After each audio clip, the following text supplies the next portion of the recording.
Əziz anam, sənin varlığın mənim üçün ən böyük gücdür. Sənin qayğın, sənin sevgin, sənin səbrin bu həyatın içində mənə həmişə yol göstərib. Sən mənə təkcə övlad olmağı yox, həm də insan olmağı öyrətmisən. Hər çətin gündə yanında olduğumu hiss etdiyim ən doğma insansan. Sənin gülüşün bu evin işığıdır, sənin varlığın hər şeyi tamamlayır.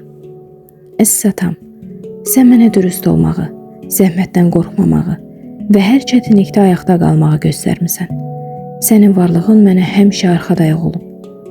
Bəzən uzaq, bəzən susqun görünürsən.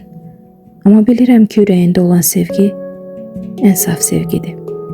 Rəbbin iradəsi sizi öz sevgisində birləşdirməkdir. Sonra mən gəldim, bəli, Rəbb Allah məhz sizə əmanət etdi məni.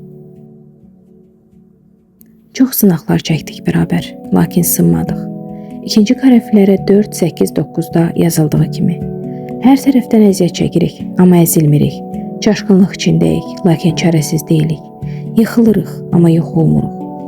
Siz müqəddəs ruhla vəftiz oldunuz və kəlamda yazıldığı kimi həqiqətən də oddan keçdiniz.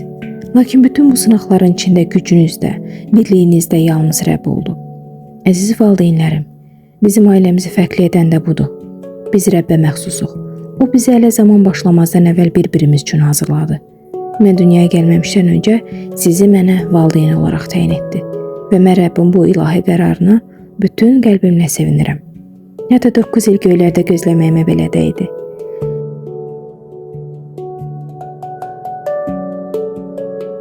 Günlər şərdir.